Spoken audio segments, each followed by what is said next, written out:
Detroit can't help themselves. Oh, man. With these athletic receivers that are projects. Okay, they go and draft Isaac TeSlaa. I don't know where to put the emphasis. The emphasis. Like, is it Tesla or TeSlaa? But it's Isaac TeSlaa out of Arkansas with the 6th pick of the 3rd round, 70th overall. So just one pick after Kyle Williams. Detroit goes with Isaac TeSlaa. I'm curious of this pick. Look at the release. There's your separation. Great route. Stutter and go. Gets by clean. That is unbelievable. Maybe the greatest catch I've ever seen. He is a project wide receiver, Matt. And I think that has worked for Detroit before.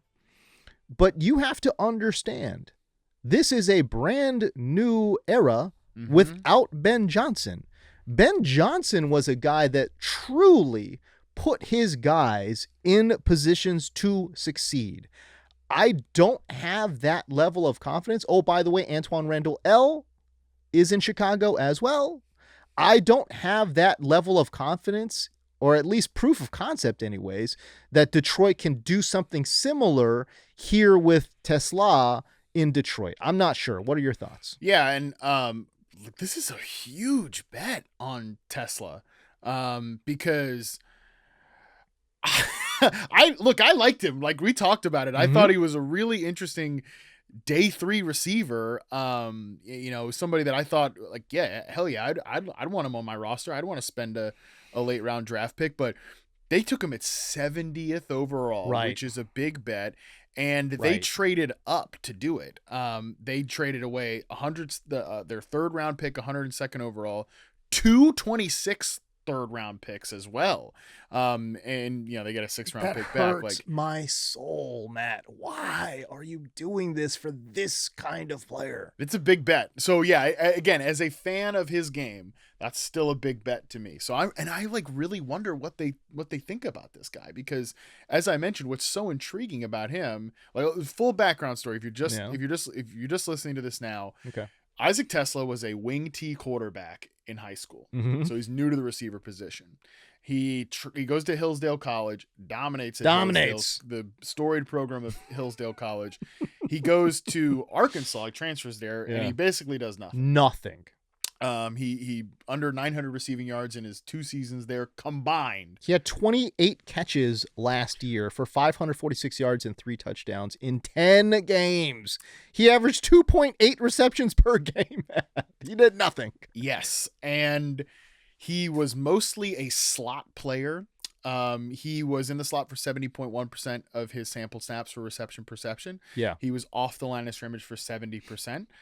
So yeah, he was mostly slot off the line of scrimmage. And yet, James, he's 6'4", 214, freak show of an athlete, destroys the combine. He has athletic comparables to Allen Robinson, Rome Odunze, Javon Walker, and Andre Johnson. Come on. Like, what are we talking about here? Right. So, okay. What do the Lions think he is? Because they have a slot receiver. Yeah, they don't think he's a slot. I guess not. And interestingly, they actually had Allen Robinson in the room last year. Like, they're clearly hunting for some size. Question: Do you think they even think he's a wide receiver? In that, like, a full. I'm saying not full time, right? Like, what else would he be? Just a weapon. Yeah, I mean, I guess so. That if you're going to get him on the field, I don't think he didn't show anything as an X receiver because they didn't put him in that position, right? No, yeah, I don't know whether or not he could play X. He certainly has the size to do it. 6'4", 215. He ran a 4.43 with nearly a 40-inch vertical, 39.5-inch vertical. The dude has the athletic chops to play on the outside. Yeah. But we don't know if he can. Right. At 3.7% of his routes against press. 3.7. 3.7. We have no clue. So we have no clue. And, like 50% success rate. So, like, obviously that's not great, but it's like 3.7 routes. Who cares? No idea. Who really, honestly, who cares? Yeah. Man coverage was 66%. It's like kind of average-ish, a little bit lower, but a good zone beater, 81.3%. I think there's some flashes of real deal route running here. I was like just blown away by the fact that why didn't they throw this guy the football more? He had some, I can't remember the game now, but it was one of the later season games, because he actually did start seeing a bump in playing time, like right at the end of his career at Arkansas. He takes this like big catch and run play, and all of his teammates like come up and they're like just so happy for him because anybody, and I've talked to a lot of people about him because I was just like, who is this guy? I'm obsessed with him because of the athletic comparables and the journey. I talk to people about him and they're like, oh, work ethic off the charts, football character off the charts. Okay. You know, it's not as if he's some like slack ass or whatever. He's got the traits. So again, great character reviews. And again, because I thought he'd be like a third day draft pick, I'm like, you know what, this guy is going to smash on special teams. Sure. You know, because he's a freak athlete running down there, punt gunning, the football character, all that stuff. But again, the Lions took him at damn 70th overall. So I don't think they're envisioning a special teams ace with this one. But, and then if you just start parsing out his route data. So again, let's go down the route rabbit hole here. And some of his best stuff is deep routes. 66% success rate on 9 routes, 73.9% on the post route, which he ran a lot of. That's good. Corner route, which he ran at an above average rate for a prospect, 78.6%. Out routes, which he ran 12.4% of his routes, 80% success rate. I mean, dude, he's like a downfield slot receiver. Also, right. And again, this is just like, why did they not get this guy more involved at Arkansas? I have no idea. I haven't talked to anybody at the program. I don't know. He saw a contested target on 19.2% of his sample targets and had an 80% catch rate. Wow. He never dropped a pass. Not only not in his reception perception sample, at Arkansas, he never dropped a pass. Amazing. What is the deal with TeSlaa? What? I don't get it. It's so weird. He's the weirdest player in the draft. And yet the Lions, who are a smart team, make this big bet on him, and I can't figure out where he's going to play. You know, they just picked up Jameson Williams' 5th-year option. Yeah. But there are some rumors of, hey, is he a trade candidate, whatever. Something's going on here. I have no idea where he's going to play, but it's really thrilling to consider. Is he going to be Detroit's Taysom Hill? Oh, my God. I'm being dead serious. He's got that athletic profile, man. And, you know, new offensive coordinator, John Morton, you know, he was with Denver last year. Sean Payton. Boy. Did we uncover something, dude?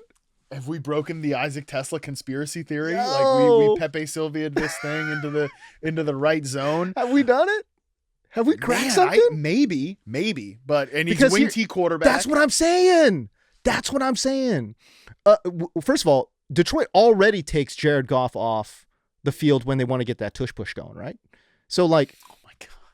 So he just traded 2 third-round picks, draft a tush push specialist at 70. A rule that might get banned in a couple months, right?